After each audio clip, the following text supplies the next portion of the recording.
कहानी शुरू होती है आखिरी वीडियो से।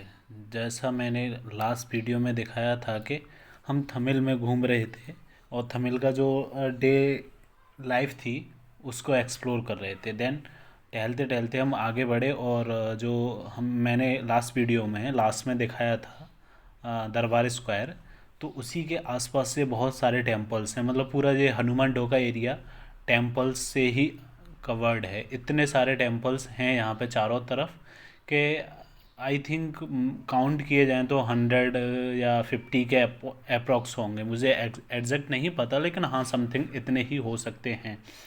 तो इन सारी चीज़ों को देखते हुए मेरे हिसाब से मुझे ऐसा लगा कि ये काठमांडू का सबसे ब्यूटीफुल एरिया है, या फिर अगर कहें कि the real beauty of Kathmandu is Hanuman Dhoka. Definitely we can say that.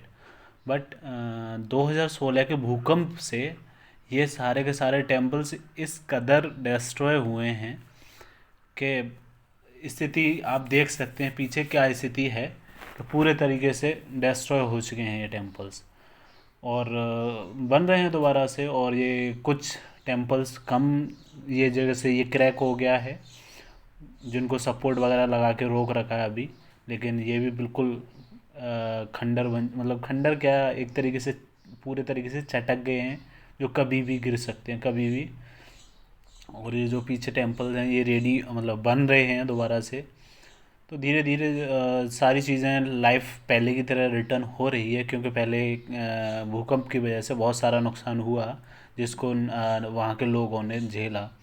और सबसे ज़्यादा झेला तो यहाँ के जो टूरिस्टिक प्लेस है या फिर रिलीजियस प्लेस है इसने, क्योंकि यहाँ इतने सारे टेम्पल्स को लॉस हुआ, इतने सारे, क्योंकि सारे के सारे टेम्पल्स यहाँ पे लकड़ी के बने हुए थे तो उनको सबसे ज़्यादा नुकसान हुआ है। जबकि ये यहाँ के काठमांडू की ब्यूटी है, एक तरीके से ब्यूटी ही कह सकते हैं यहाँ का। तो बस यही देखो कि किस स्थिति से मैं मतलब दोबारा से तैयार करे जा रहे हैं ये टेम्पल्स वगैरह।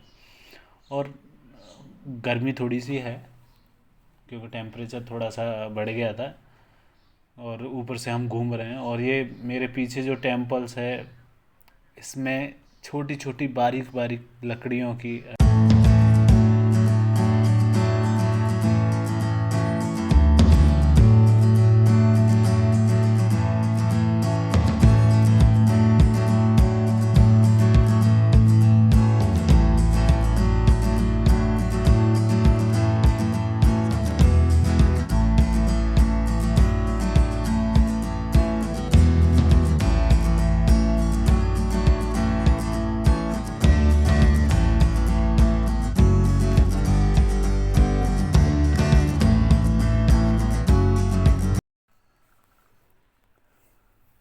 और टेम्पल्स प्रॉब्लम ये थी यहाँ पे कि कोविड की वजह से और भूकंप की वजह से जो सारे टेम्पल्स डिस्ट्रॉय हुए थे, कुछ जो बचे हुए हैं उन टेम्पल्स में भी एंट्री अलाउड नहीं थी, क्योंकि कोविड वगैरह है। कोविड की वजह से कोई भी टेम्पल ओपन नहीं है, तो हम अंदर तो किसी भी टेम्पल में नहीं जा सके। लेकिन हाँ बाहर से बहुत सारे जो टेम्पल जितने हम पॉसिबल हो सकता था देखना, क्योंकि हम जिस गली में जाते उसी गली में हमें 4 से 10 टेम्पल्स ईजिली फाउंड मतलब मिल जाते।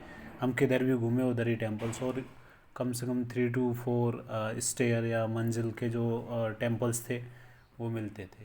इतने ऊंचे ऊंचे टेम्पल्स, अलग अलग तरीके की नक्काशियाँ उन पे। और मुझे ये भी नहीं पता, हाँ लेकिन इतना पता है ये महाभारत शायद महाभारत से जुड़ी हुई चीज़ें हैं, तो ये वहीं से रिलेटेड है कहीं ना कहीं कि जो महाभारत हुआ था उसी से रिलेटेड है ये हनुमान डोका एरिया, जो मुझे बताया था यहाँ के लोकल पर्सन ने। नहीं बाकी तो ज़्यादा डिटेल तो मुझे नहीं पता, हो सकता है मैं गलत हूँ, लेकिन हाँ यही चीज़ें थी जो कि मुझे पता चली यहाँ से। और बाकी तो कुछ खास घूमा फिरी थी नहीं, यही था बस। फ़ोटो वोटो खिंचाई कुछ यहाँ पे।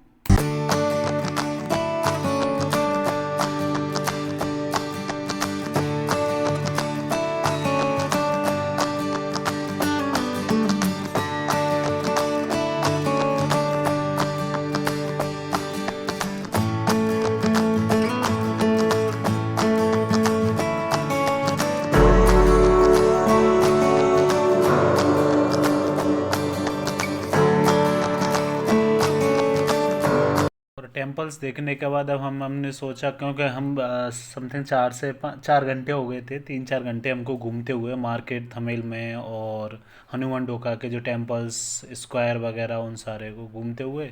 तो अब हमने डिसाइड किया कि चलो अब रिटर्न चलते हैं हॉस्टल, क्योंकि थोड़ा बहुत थकान भी हो गई थी और भूख भी लगने लगी थी। तो मैंने कहा हॉस्टल चलते हैं, वहीं कुछ खाते पीते हैं। और बाकी मेरा ये काठमांडू में लास्ट डे है।